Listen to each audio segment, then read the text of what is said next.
Hello, everyone. Good morning, good afternoon, and good evening, depending on where you are. Once again, my name is Kwame Gonza. So today's discussion and reflection is on the issue of ownership. We've been speaking on this extensively when it comes to the ownership of assets and resources on the African continent. And this issue of ownership of African resources requires us to understand how imperialism works. And that is why Nkrumah in the 1960s, even in the 50s, when he had just come to power, spent so much time talking about neocolonialism, and even dedicated a full book to imperialism. Okay, neocolonialism, the last stage of imperialism. This book, a full book, is dedicated to this. Now, Nkrumah spent so much time uh, discussing this issue and enlightening us as Africans on this issue simply because he wanted us as a people to understand how the global system works. And that is why he said that the global system, that is why he said capitalism as a system, if you are weak, you cannot confront it. Actually, Nkrumah, when he said that capitalism is so complicated a system for newly independent African states to engage in it, he did not mean that we should not participate in capitalism as a system, but rather we should gain a certain level of leverage. And on the global stage, you are supposed to have certain leverages before you go in to participate into the capitalist system. And if you don't have those leverages, if you don't have those strengths, if you don't have those advantages which you are coming with on the table, then you cannot, take part, you cannot participate in this system on your own terms, but rather you become the eaten, you become the food. Instead of you coming on the table and eating as part of the guests, then you become the meal, you become part of the meal, and you become a meal to those who are armed with their advantages, who come with a lot of leverage.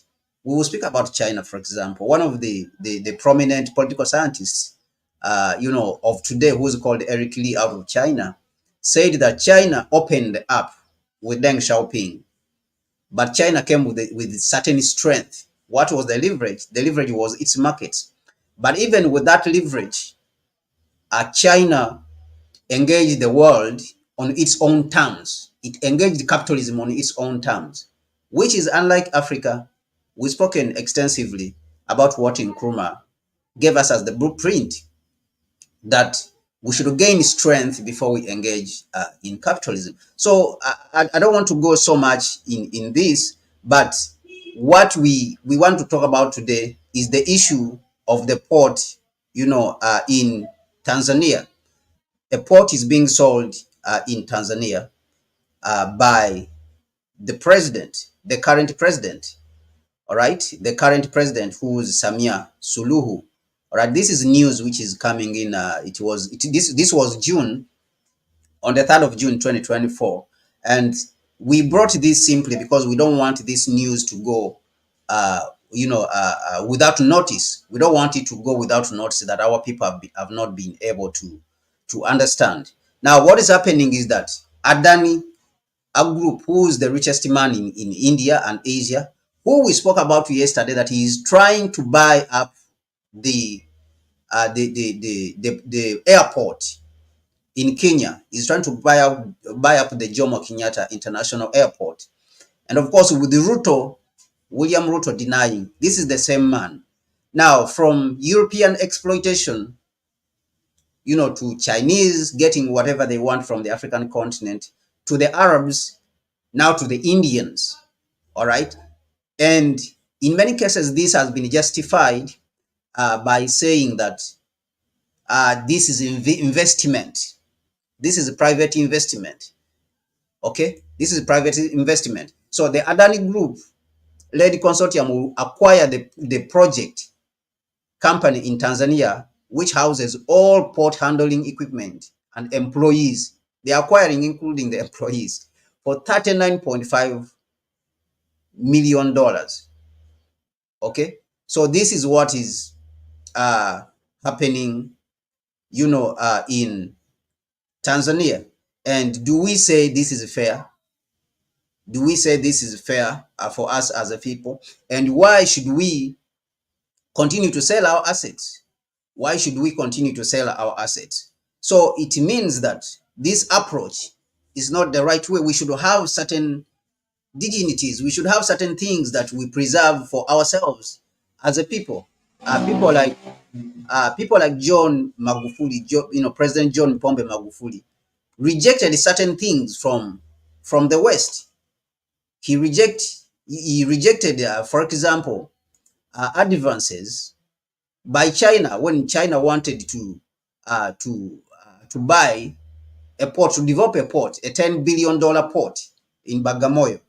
And the Chinese were saying that they should, Tanzania should transfer all the traffic, from the port, where, it is the port, the same port which Adani is trying to buy, should transfer that traffic to the Bagamoyo port, should be the only port. Because remember, these people are only interested in making money. So why don't we develop these assets and make profit out of them? But again, this speaks to, of course, imperialism, the fact that we don't control our countries. And therefore, if we get a leader who controls the country, the leader is most of the times demonized. That is what we have seen. That is what we have noticed, that most of our leaders who are in a position to control the countries on our behalf are demonized. So what we are seeing is Tanzania giving out a port, which controls 80% of Tanzania's container volume. Okay, so if someone controls your logistics, actually this port serves almost a big part of the East African region. Some parts of Rwanda, some parts of Burundi, some parts of Eastern Democratic Republic of Congo. So this is the same thing that we were talking about yesterday when we spoke about the Jomo Kenyatta International Airport. This is the most important port in the East African region, that it services the whole East African region. So selling it is almost selling the East African region in itself. But where do we go from here as a people?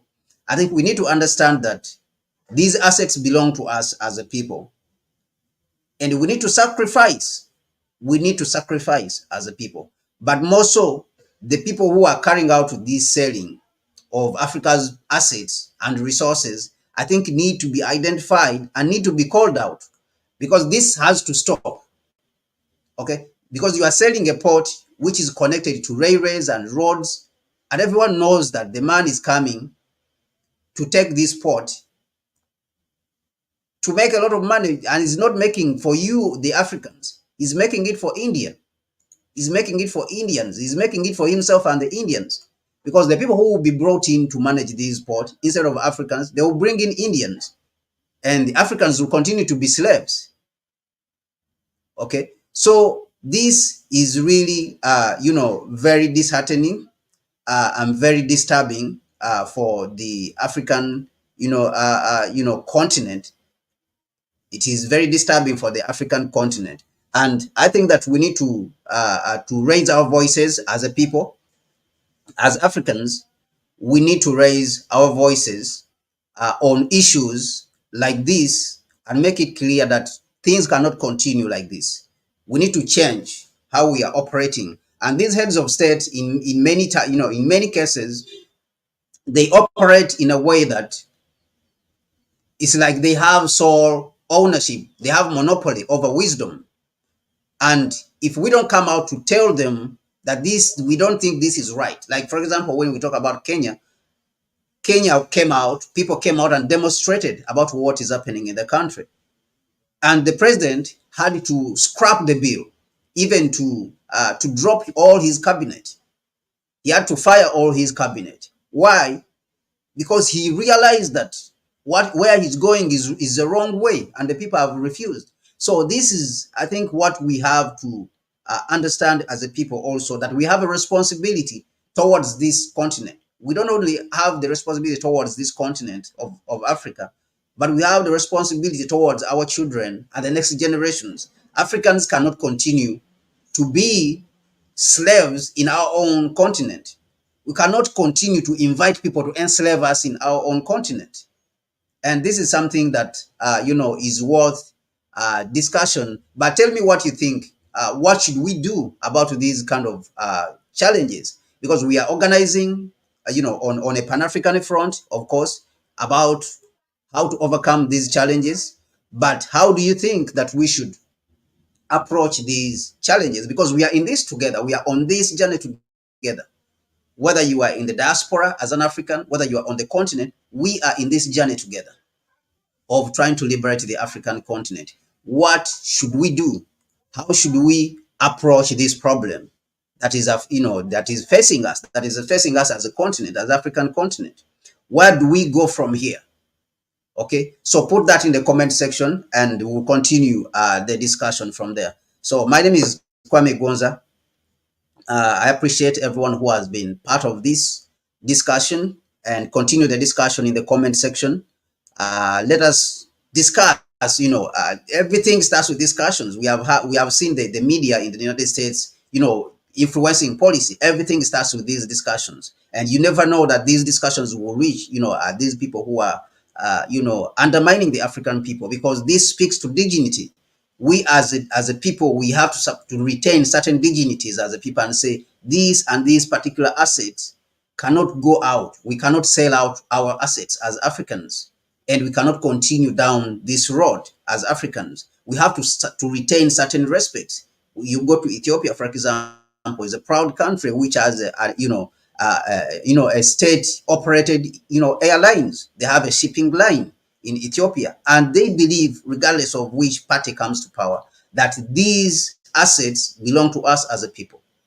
But what do you think? Put that in the comment section, and let us continue this discussion. My name is Kwame Gonza. Once again, I want to thank you for being part of this broadcast, and we will talk later. Thank you so much. We'll see you later.